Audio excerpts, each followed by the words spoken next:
Yasher Koach. Shabbat Shalom. I wanted to share with everyone one of my favorite places to have a good cry. And that is a good shower cry. Because it's the end of the day. Sometimes you need to let things out. Nobody can hear you. You're on your own. Water hits water. Who knows if it's tears or not?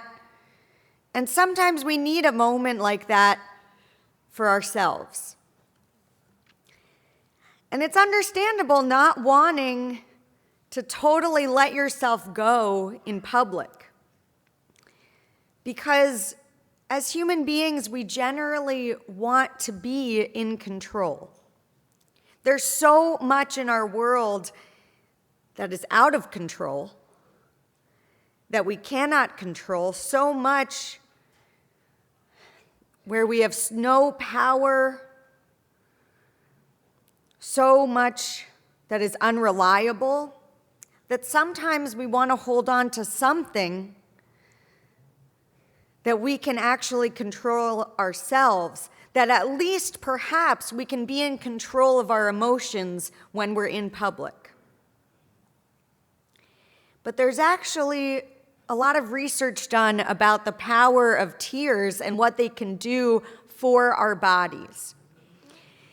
That there are different types of tears that we release. 3 types of tears, or 3 types of crying.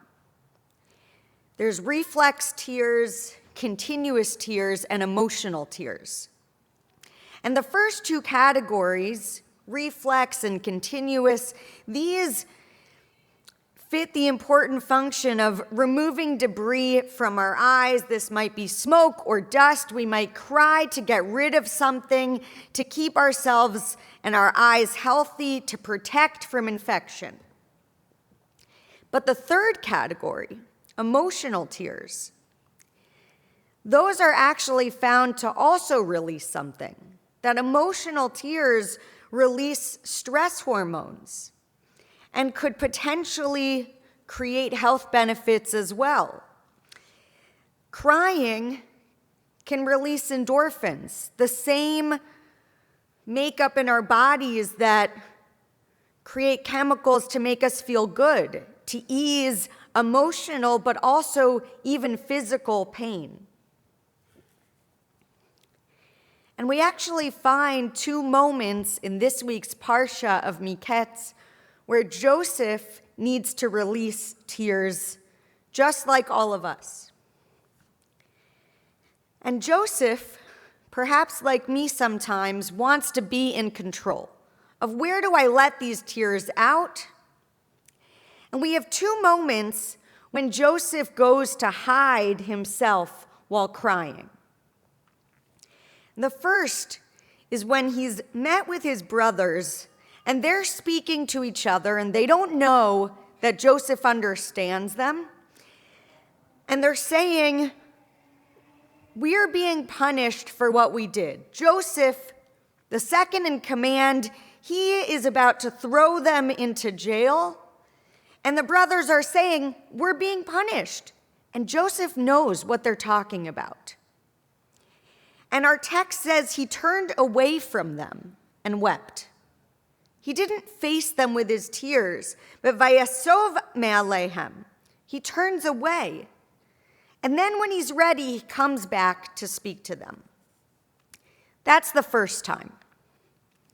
The second time when Joseph does this is later in our Parsha in the next chapter when he meets his brother Benjamin. And again, Joseph does not want to publicly shed tears. That our text tells us Joseph hurried out, vayimaher Yosef, he hurries out of the room because he was overcome or overheated with emotion and compassion towards his brothers. And he was on the verge of tears, so he goes into a separate room, and there is where he wept. that just like many of us, Joseph did not want to cry in front of his brothers. He didn't want to cry in front of others. So he goes to a separate room, and then when he's ready, he comes back.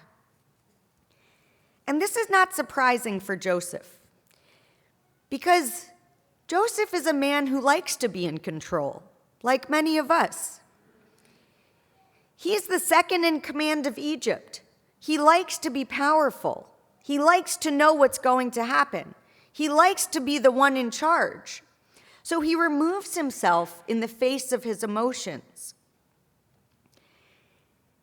And while this is understandable, I also wonder, was this the right choice for Joseph? Maybe he actually needed opportunities to let himself go a little bit. Because if we know that crying is actually healthy for us, both physically and emotionally, why couldn't Joseph bring himself to cry in front of others? And I wonder if Joseph, after all these years of living in Egypt, perhaps Joseph was missing Shabbat. Because Shabbat is a time in our week that teaches us to relinquish a certain amount of control. On Shabbat, we have to prepare up until the moment when we light the candles, and then we have to stop. On Shabbat, we might get our meal ready, and then our guests arrive, and we hope we have enough food. But if we don't, there's nothing we can do. We have to let go of a certain amount of control.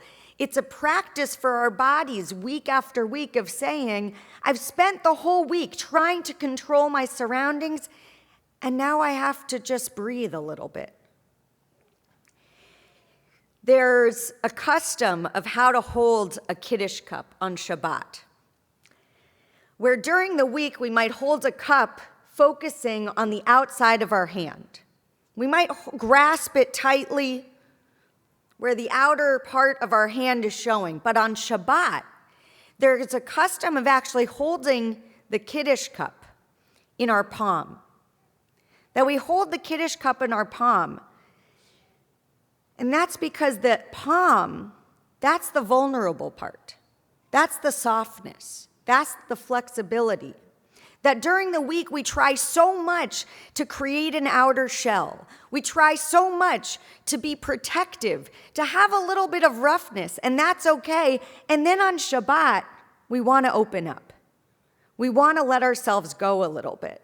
We want to say, it's okay to relinquish a certain amount of the control that I prefer having during the week. And if Shabbat allows us to let go, then perhaps that's what Joseph was lacking.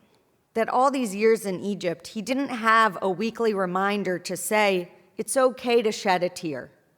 It's okay to weep. It's okay to be present and in the moment, to let your emotions take over a little bit. So my hope for all of us as we are in this Shabbat together is to let ourselves cry when we need it, to let ourselves let go, to open our hand to another person, to be in the palm as opposed to the outer shell, and to use Shabbat as this space together. Shabbat Shalom.